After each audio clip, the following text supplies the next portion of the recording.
Every summer, it seems like we think we're going to catch a break from COVID, and it never happens. And scientists are starting to wonder if maybe the summer COVID wave is going to be a thing into the future in 2024. Hi. Forever and ever and ever. I'm gonna go with Nancy Pelosi. I'm heading down to Chinatown.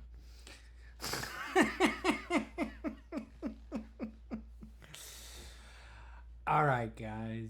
All right, guys. It was a busy day. That's why this video is out a little later. Oxy had an absolute killer move. I'm still in some. Okay? And as some of our members who know people who know people who know people who work in oil, yes, oil can and most likely will go higher. One big reason is, and I've touched upon this before, besides seasonality and all of that, is that we have no oil in the reserves that were filled when oil prices were way lower than they are right now. Okay? And you got the breaks and blah, blah, blah, blah, blah.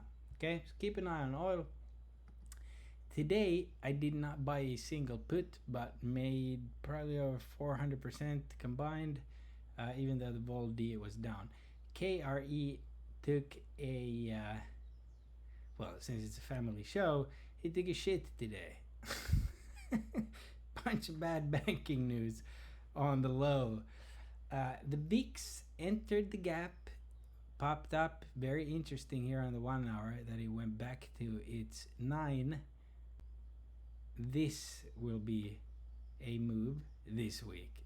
The VIX does not leave gaps open very long. I think this will fill this week. I will be on the lookout. That's my number one play. Anyways, oil kind of followed the Oxy chart. Ha ha ha. Besides that, SPX, it had this thing going on for a while. You can always draw your triangle or wedge.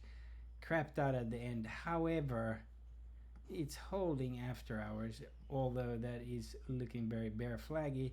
If it doesn't sell once this stow picks up, I might long. Okay? This is obviously a huge level. And if the same supply and demand zones hold, you can see here we're in green and it's gonna go up there. Okay, so I'm looking at that. China is gonna be opening up in a few hours, and then Europe.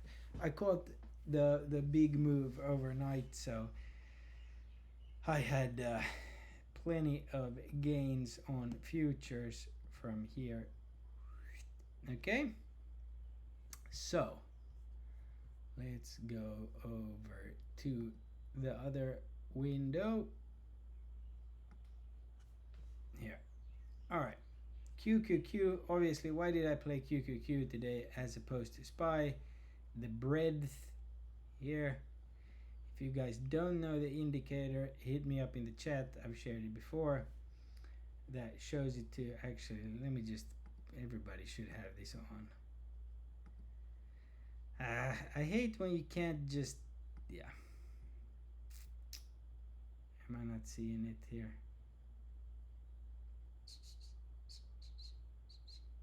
Alright, well, let's take some off we don't use. Where is it? Where is it? Here. Bold. Market breadth. You should have it on. What that means is if both are green, it's an up day. Whichever is green, play that. Okay, if you're playing upside. If you're playing downside, play the other one. That's why QQQ was so much stronger today. Now, let's zoom in a little bit.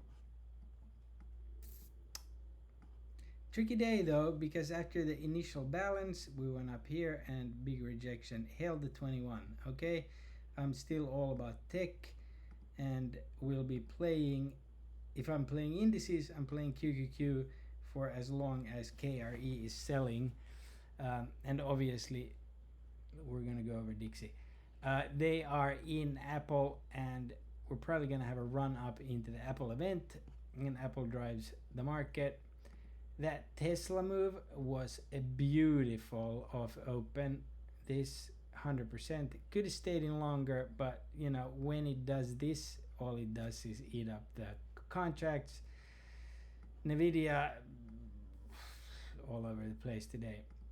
Definitely saw some buying on you. This is my main watch tomorrow at open. If there is a green candle, I'm gonna slap it.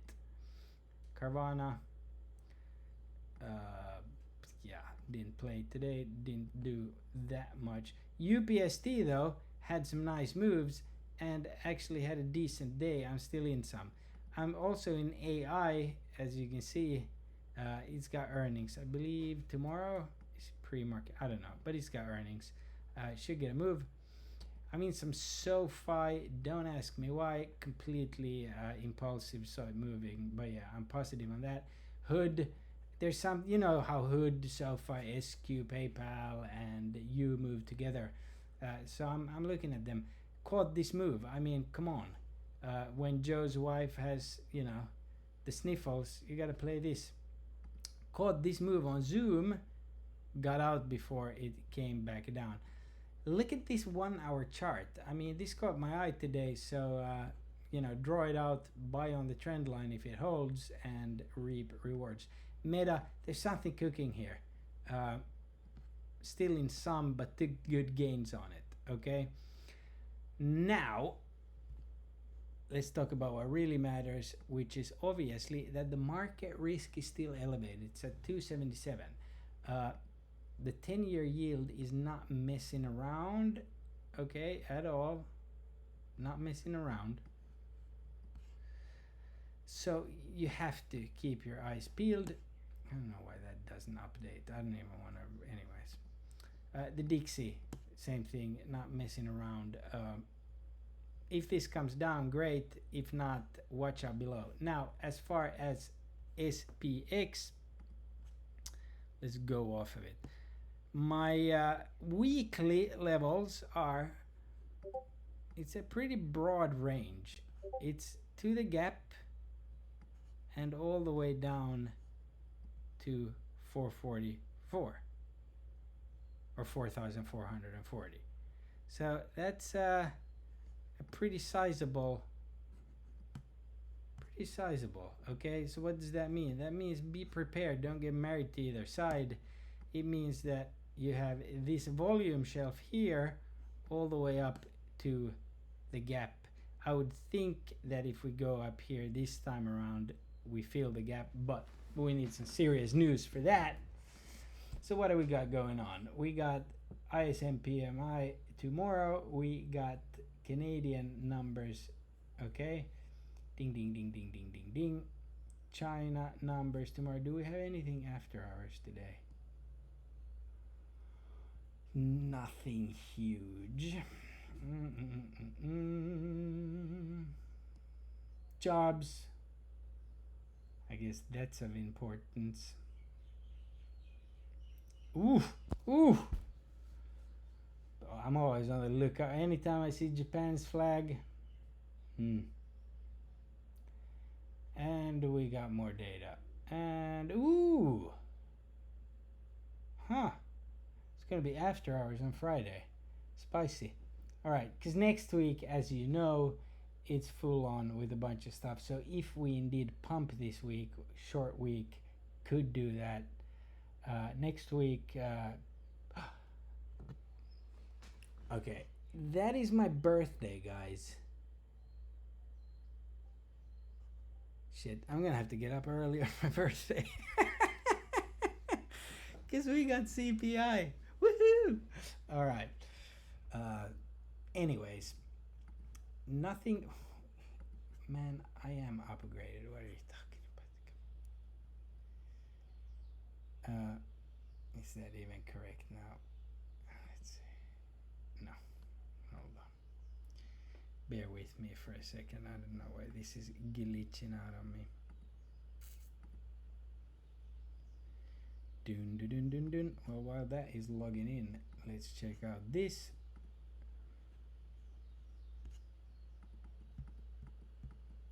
Hold on.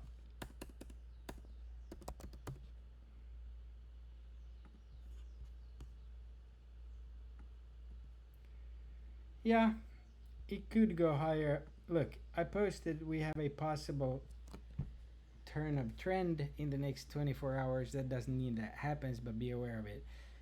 These are not high numbers for puts or calls. Uh, we want to see a bigger move on that. Okay, everybody knows that watches this. Namo can still go higher. Let's check this here. Stowe has topped out. Okay, RSI pulled back a little bit. That does not mean that we can't go higher, but we can also go to the bottom of my range. All right, I'll get a new range tomorrow at open. We'll see what the market has to offer. Obviously, there's one big move tomorrow, and that is the ISM PMI. Okay, now I touched upon this in the Full Moon Circle meeting, which I enjoyed thoroughly, and it was really awesome. And that is that today they were selling SPY Dark Pool and they were buying QQQ. I saw it. Tech was strong and SPY wasn't. All right, but they did buy calls at the end, so we will see. All right. I had a great day. I hope you had one too, and I will see you tomorrow. God bless.